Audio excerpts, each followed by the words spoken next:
In my last lecture number 14, I have explained the Nernst distribution law with one example. Not only that, the different forms of this law has also been shown when the solute remains dissociated or associated in one of these two immiscible solvents. Now, I like to discuss the applications of the Nernst distribution law. I like to mention these four applications of this Nernst distribution law. One is the most important is the solvent extraction, and the second, determination of equilibrium constant of a reaction, and third, the determination of hydrolysis constant and also the degree of hydrolysis, and the last one, the determination of coordination number in a complex salt. So let me first start with the solvent extraction. It is most important applications of this law, and it is not only used in industry but also in laboratory. Actually, whenever a solute remains in a solution and this solute is to be removed from the solution, then one organic solvent in which the solute is more soluble is added second, and this solute is removed or extracted from this solution by means of an organic solvents, and these organic solvents may be the benzene, toluene, carbon tetrachloride, chloroform, ether, etc., and they are called the extracting solvents. Extracting solvents must meet the following requirements. These three requirements are generally mentioned here. One is that the solution, the extracting solvent, the organic solvent, which is called the extracting solvent, the organic solvent or extracting solvent must be insoluble, completely insoluble in the solution. And the solution generally is the aqueous solutions of this salt. And the second one, the immiscible, the organic, the extracting solvent, the solute is more soluble in this extracting solvent. Not only that, the extracting solvent should be volatile so that the solute could be recovered from this extracting solvent solution by simply warming in a hot water bath. And the process of extraction is that some amount of the extracting solvent is added to this solution, aqueous solutions generally, and it is shaken for several hours and then allowed to settle, and the two layers are being separated and by means of a separating funnel, and the solute remaining in coming in extracting solvent is either evaporated or distilled to recover the solute and solvent both. And this is the process. The process could be done in two ways.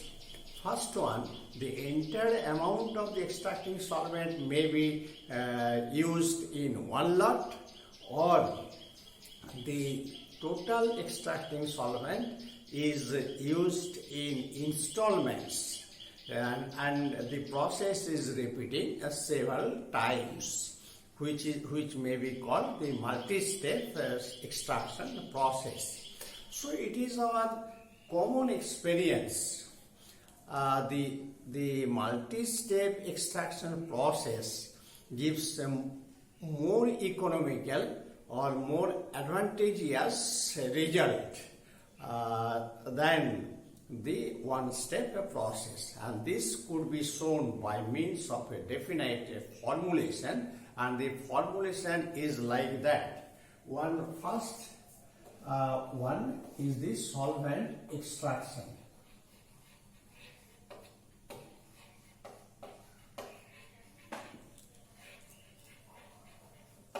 Very common, used in industry or also in laboratory. And let suppose V cc of solution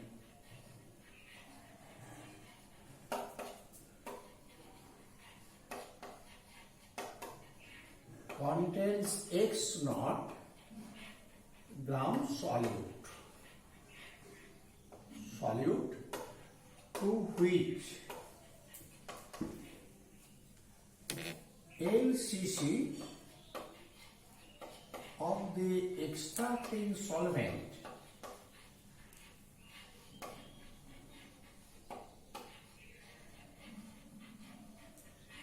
in which the solute is more soluble. LCC of the extracting solvent is added and the process is done. Process of extraction is done.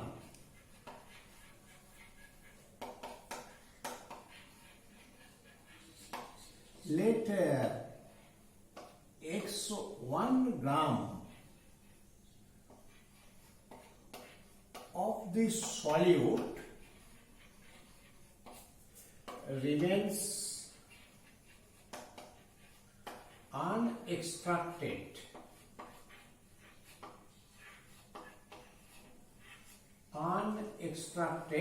In this aqueous solution.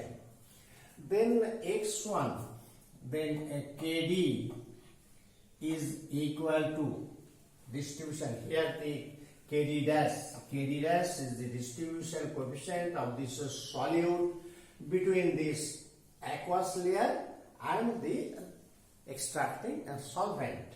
So in aqueous layer, the x1 gram of the solute still remains in VCC. So this concentration is x1 by V in aqueous layer, and the x0 minus x1, this amount of this solute in grams will go to this extracting solvent. So this concentration of the solute in extracting solvent is x0 minus x1 and divided by L. L is the amount of the volume of this extracting solvent in cc. So these two are the constants. These two are the concentrations of the solute in the aqueous layer, and it is the solvent layer. So if we do this x1 into V into L and divided by x0 minus x1 into V, or here actually Kd dash is the distribution coefficient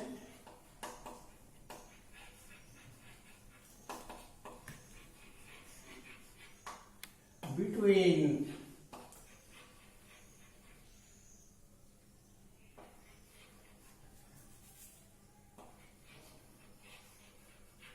water and organic solvent, which is used here as the extracting solvent. So it is rather uncommon. Kd dash is the distribution coefficient between water and in organic solvent. So this one equal to, or I can write x1L is equal to kd dash into x0 minus x1 into V, or this is equal to kd dash x0 V minus kd dash x0 x1 and V. If we bring this one here in the left hand side and take this x1 common, then x1 is equal to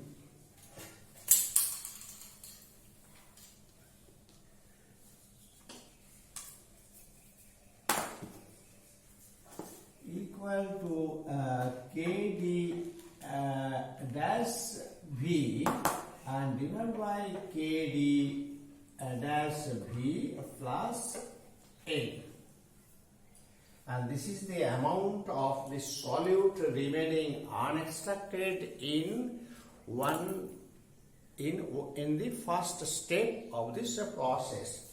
If we repeat the process second step, if we do this second step for taking the same amount of this extracting solvent LCC, then the X2 is the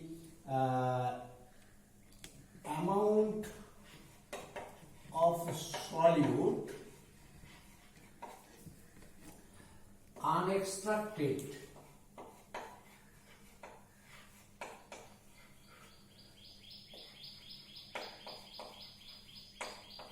in the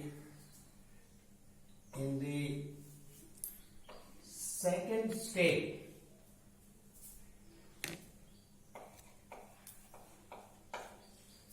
will be equal to similarly x1 here x0.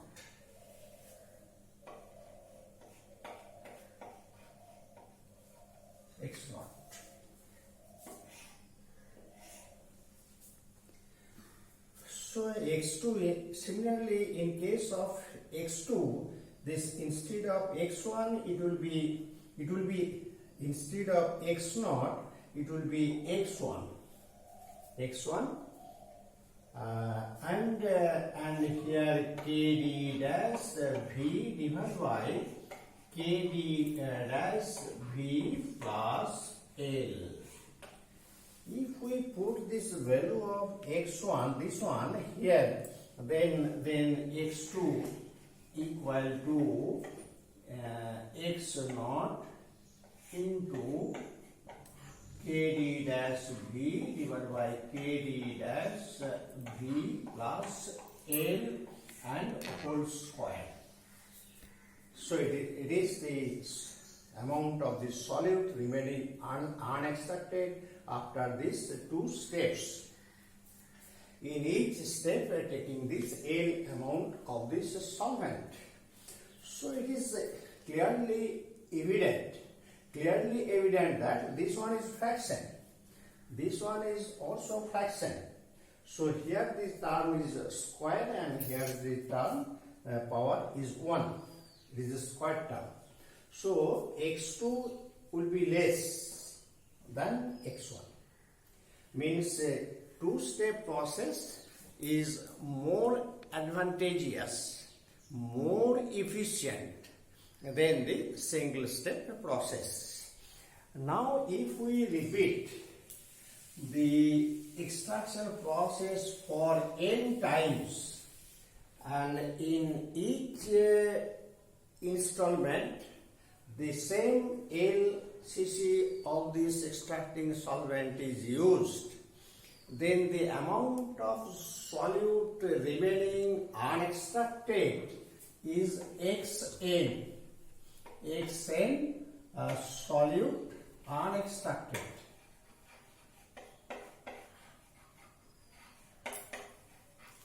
Unextracted solute after n times extraction.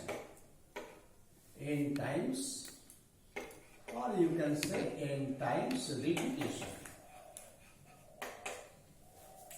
is equal to the same formula x naught into kd dash v divided by kd dash v plus L and whole to the power n. If we use taking the whole amount of this extracting solvent in one step, then X is the unextracted solute in one step,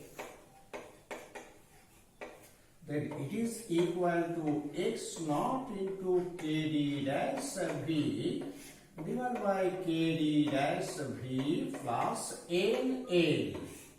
Since n times the operation is repeated and in each time the L amount of this extracting solvent has been used. So total amount of this extracting solvent is NL. So if we consider this is the X and this is XN, if we consider which one is greater or which one is less, N here, N, the number of repeating of this process is in power and here it is in denominator.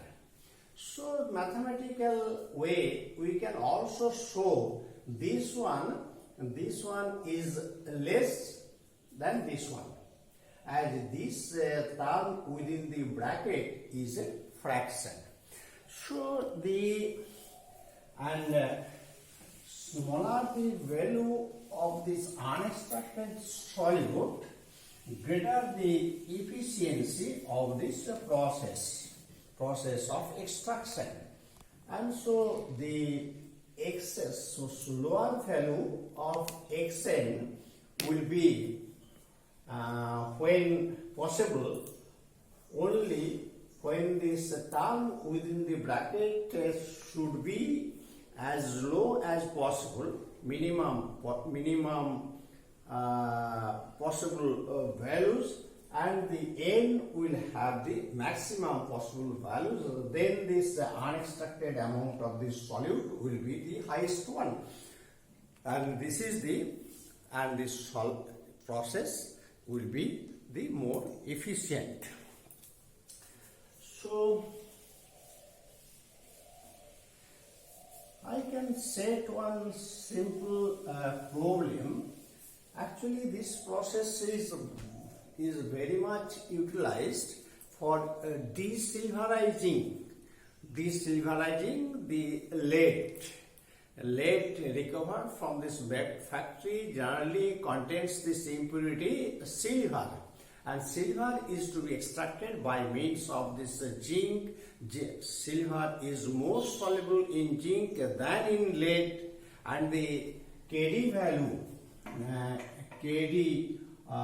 of silver between molten state between zinc and copper, zinc and lead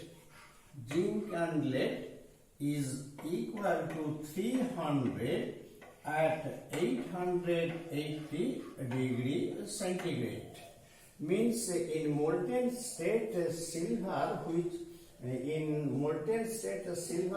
remains as impurity in this lead, this could be extracted very easily by adding this zinc, and zinc will extract most of this silver from this argentiferous lead. And one problem I can set which has been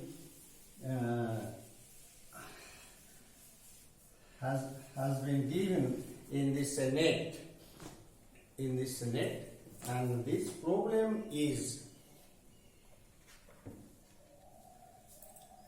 A 10 ml of an aqueous solution containing 0.1 gram solute was extracted with 20 ml of a toluene. Toluene here is acting as this extracting solvent. Calculate the amount of this solute remaining in this aqueous phase, and KD means it is the distribution coefficient of the solute between toluene and this aqueous layer in water. It has been set in net 1999, and the solution is very simple. Let X gram of the solute remains in aqueous phase and which is remaining unextracted, and so this KD equal to concentration of the solute in toluene means 0 x gram remains in aqueous phase, so 0.1 minus x will go to this toluene phase, and the volume of toluene is 20 and divided by, so this is the concentration of this solute in toluene and this is the concentration of this solute in water, and it is the 10 ml of this aqueous solutions. So instead of KD we can write a 20 equal to 0.1 minus x divided by 2x. On solving, this x equal to 2.4 into 10 to the power minus 3 gram. Since it means that the 2.4 into 10 to the power minus 3 gram of this solute remains in aqueous phase after this operation. Now I like to express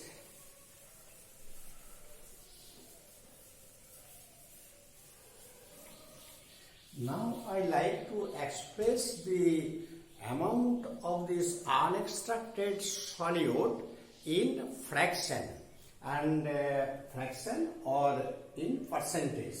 So this fraction, suppose it is the fraction of this unextracted solute after the n installment of this process, and this one equal to xn divided by x0. This is the total amount taken initially or present initially, and this one is remaining unextracted. So ratio is the fraction, and this is equal to KD dash V divided by KD dash V plus L and whole to the power N. Or we can write this KD dash V divided by KD dash V plus L, KD dash plus L and divided by KD dash V, and it is minus N. So this could be written as KD dash V by KD dash V. This means 1 plus 1 by KD dash, and here L by V and whole to the power minus N. But actually the KD equal to, if we convert this KD dash into KD is the distribution coefficient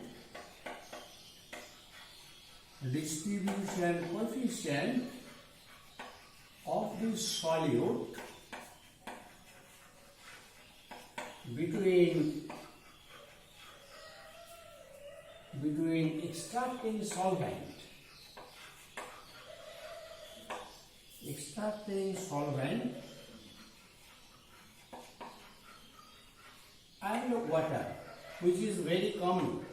KD is very common. Generally, the concentration of the solute in extracting solvent is taken in this milliliter, and the concentration of the solute in water is taken in a denominator to make the KD is a whole number, as the solute is more soluble in extracting solvent. So this one is equal to 1 by KD dash. 1 by KD dash. So actually this Fn, we can write Fn, we can write here this 1 plus Kd and L by V and whole to the power minus A. Whenever it is multiplied by 100, it will give you the percent of unextracted solute after the nth operation, nth times of this extraction. In each time, taking this LCC of this extracting solvent. So this is the formula, and on the basis of this formula, I can set another example to clarify the process.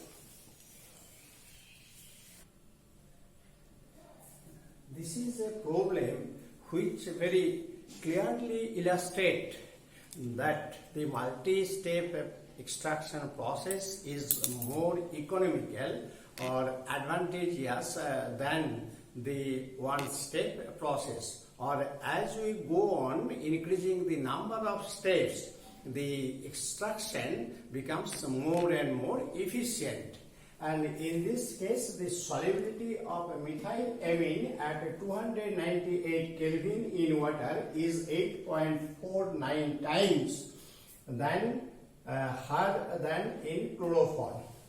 So it is seen that this methylamine is more soluble in water than this chloroform. Calculate then the percent of this base that remains unextracted in 1000 ml of chloroform if it is extracted the 4 times always with 200 ml water, 2 times with 400 ml of water, and third once with 800 ml of water. It is set in Baroda University 2007. This solution is very simple by using this formula, this Fn. Here first one, F4, 4 times. So 1 plus the value of Kd is 8.49 and divide into 200. 200 is the volume of water. Water is here acting as this extracting solvent. So 200 divided by total volume 1000 and the power is minus 4. So it is equal to 0.0189 means 1.89%. So if we consider this two-step process here, then F2 equal to 1 plus 8.49 into 400 divided by 1000 and power is minus 2 and it gives 0.0517 equal to 5.17%. And this one-step process F1 equal to 1 plus 8.49 into 800. In each step 200 ml of water is taken. So in this fourth step, the total volume of this water is 800 divided by 1000 and whole to the power minus 1, and this is equal to 0.1283 means 12.83%. So it is evident that it clearly shows in case of as we go on repeating the process in more steps, the unextracted amount of this solute remains lowest one. Here it is in fourth step it is very lowest one, and in one step it is the highest one. So this problem is very good to explain or to illustrate the stepwise extraction is more efficient. Now I am coming to this second process, second applications of this Nernst distribution law. Second application is the determination of the equilibrium constant of a reaction.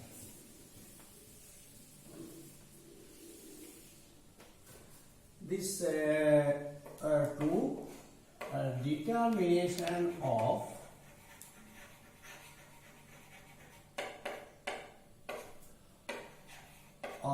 equilibrium constant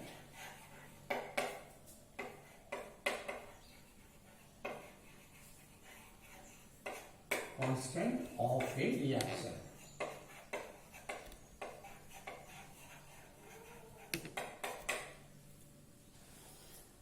This is a very useful applications of the Nernst distribution law, and it is used in laboratory also, and generally the honors student do this experiment in this laboratory. And in water medium,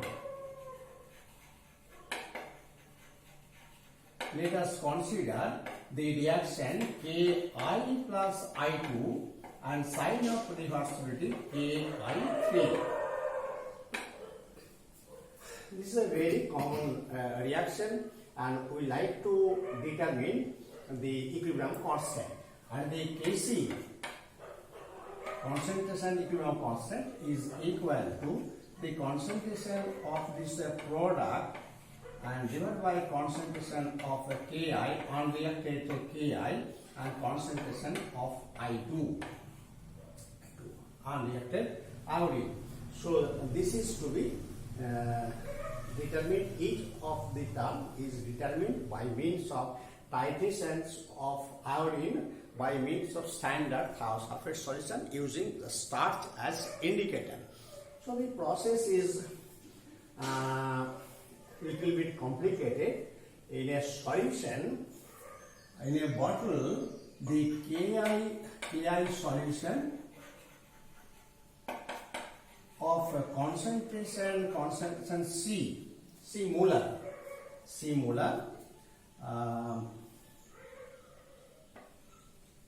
is mixed with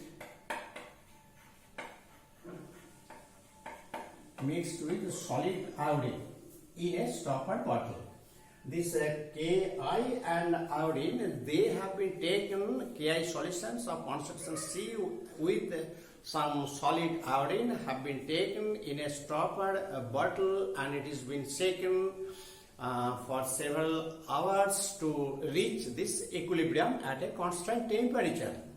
And some amount of this iodine will form this complex, and rest amount of this iodine remains unreacted in this solutions, in this aqueous solutions. So each if we this process, the concentration of iodine, this one and this one could not be done by direct titrations with sodium thiosulfate solutions. Whenever the sodium thiosulfate solutions is added to the solutions, this iodine reacts with sodium thiosulfate solutions, and this iodine is removed from this vessel, and so this will again, according to this last of layer principle, this complex iodine breaks down to iodine and gives the total amount of iodine that is being titrated, that is titrated by means of sodium thiosulfate solutions. So direct way, this iodine and Ki3 could not be estimated by means of titration, and for that actually we shall have to take this help of this Nernst distribution law. One organic solvent, say benzene, organic solvent, say benzene is added to this bottle, stoppered bottle, which contains this Ki solutions with I2 and the solvent benzene is insoluble in water. So these two are taken in a stoppered bottle and shaken for hours and several hours and allowed to settle, so that the two layers are being separated, and these two layers are separated by means of a separating funnel and lead, and each layer is being titrated by means of standard sodium thiosulfate solution by taking this starch as indicator.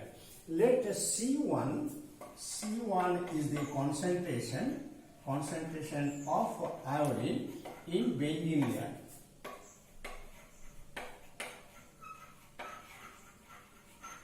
benzene layer, and C2 is the concentration of iodine in water layer. It is to be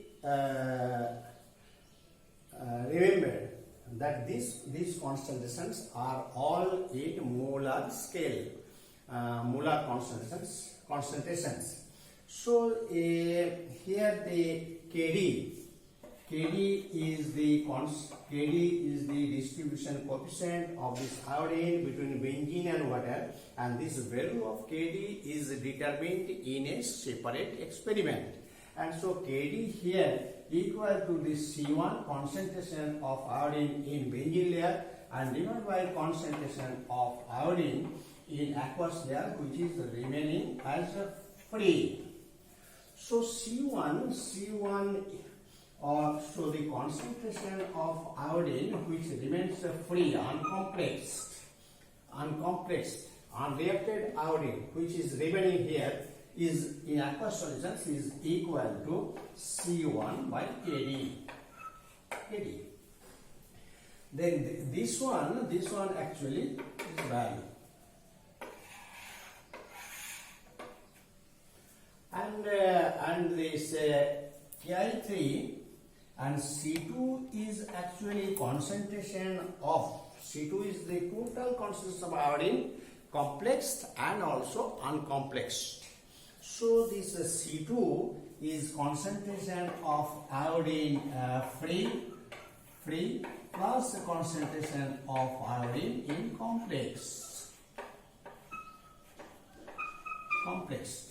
So actually this concentration of Ki3 is equal to this C2, and this one is this value. So C2 minus C1 divided by KD.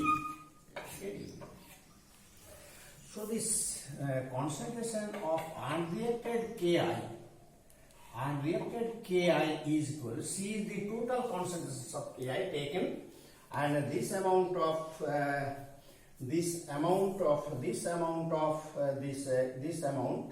equal to this one is already reacted, and so unreacted one is C minus C2 minus C1 divided by KD.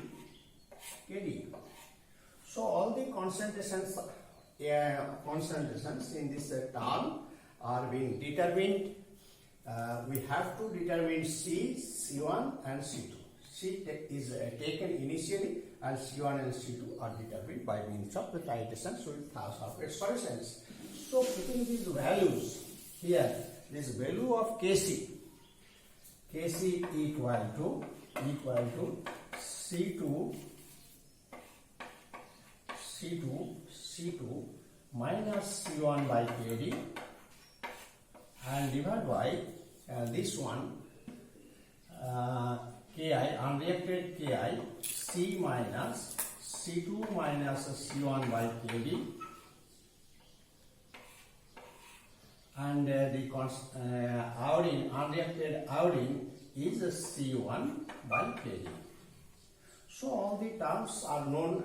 We have to find out the values of C1 and C2, and C is given already in this initial stage. So Kc could be calculated. So third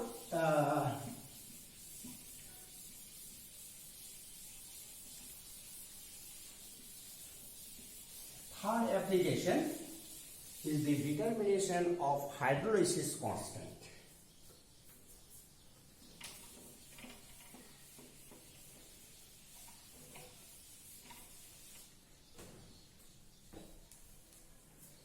This third one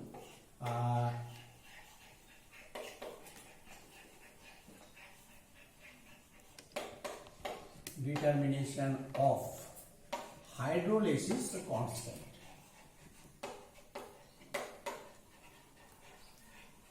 constant and degree of hydrolysis.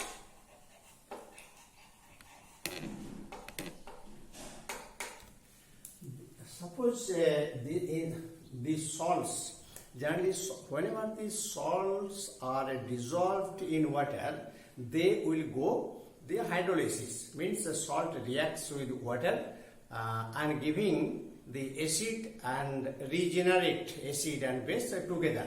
So this one, this hydrolysis, the type of salt which could be whose hydrolysis constant are determined is that one of the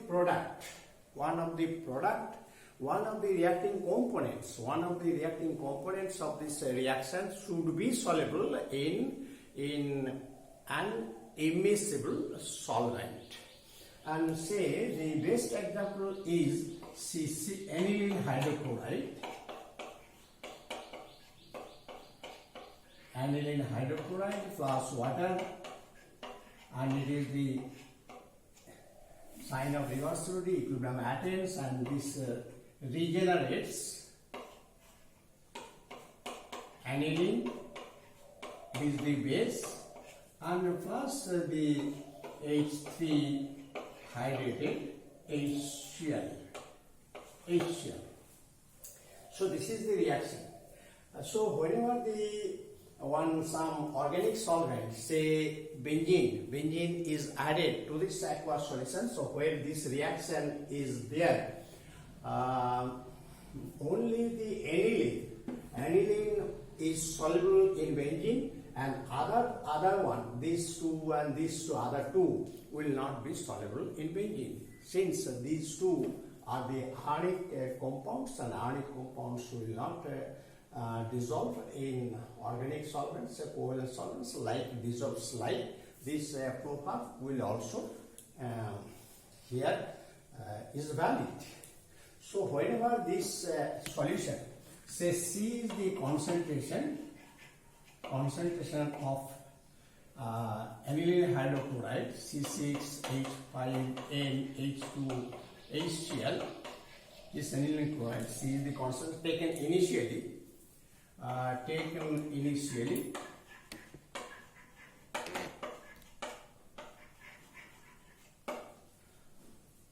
In water, and whenever this aniline hydrochloride is dissolved in water, this reaction will occur and attains equilibrium at a given temperature. And now some amount of this benzene is added to this aqueous solutions and shaken for several hours, and then they allowed to settle. Then two layers are being separated, and the concentration of aniline in benzene layer is being determined. So say C1 is the concentration of aniline,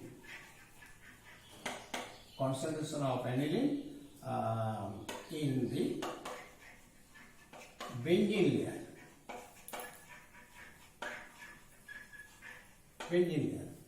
So this KD means distribution coefficient of aniline between benzene and water, and this KD equal to the concentration C1 divided by concentration of C6H5NH2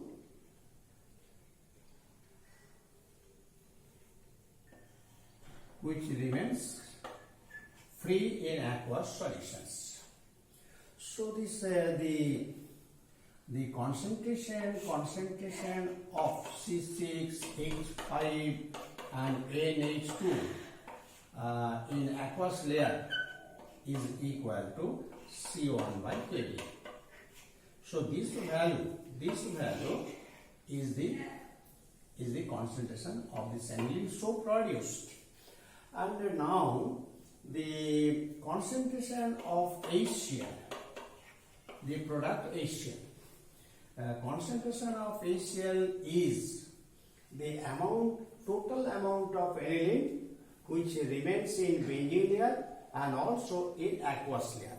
As due to hydrolysis, the hydrochloric acid is produced is equal to the concentrations of this aniline. Aniline is in two phases, in chloroform in this benzene layer and also in water layer.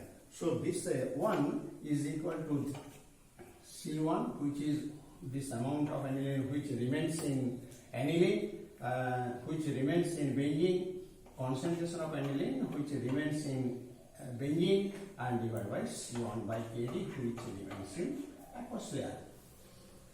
So the concentration of unhydrolyzed salt means C6H5 and NH2 and HCl, and this is equal to C minus the amount of HCl being produced. So this is equal to C1 plus C1 by Kd. So all these terms, so this one, all these three are being calculated if we know the C1 concentration. C1 is the concentration of aniline in benzene layer, and the C is the concentration of this aniline hydrochloride, the salt taken initially. So Kd, so KH means the degree of hydrolysis. KH is the hydrolysis constant. Hydrolysis constant is this concentration of C6H5NH2 and concentration of HCl and divided by concentration of unhydrolyzed salt.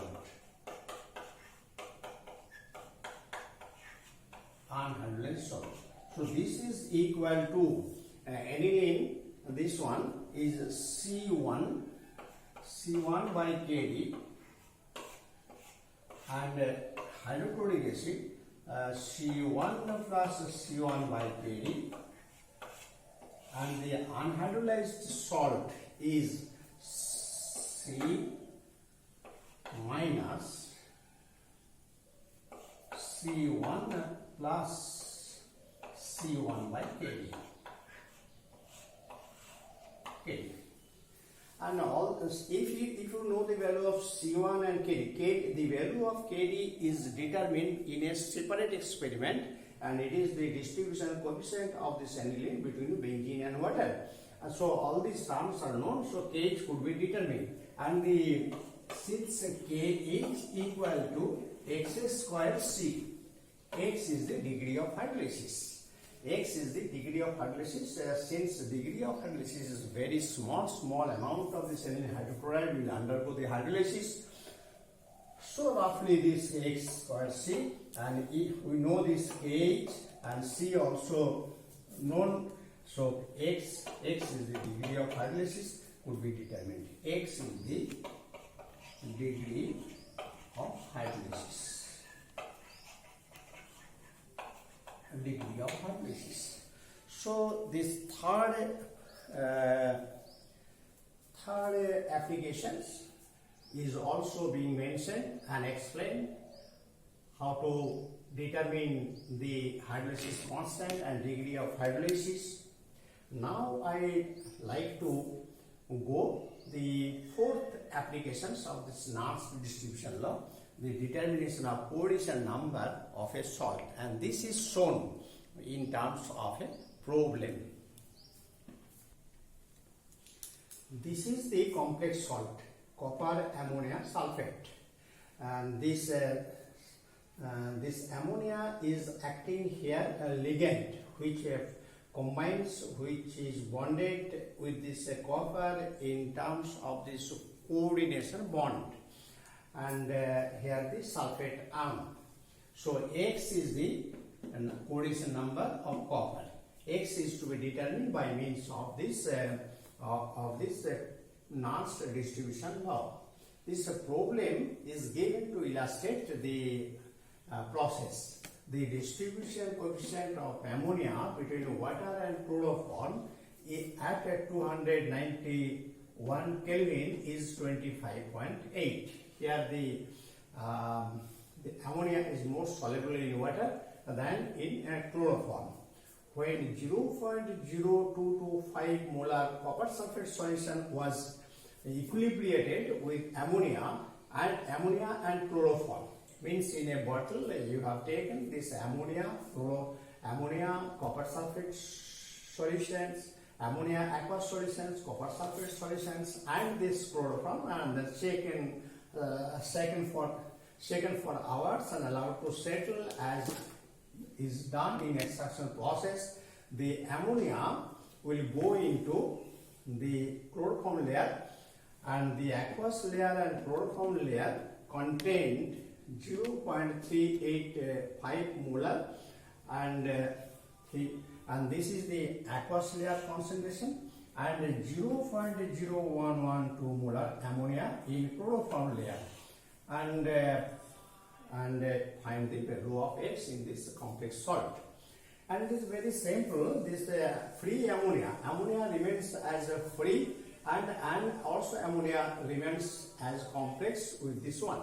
And the concentration of ammonia, free ammonia, is obtained from the concentration of this chloroform. So this it is the Kd into, this is the value of ammonia in chloroform layer. So this will be the free ammonia concentration. And so the ammonia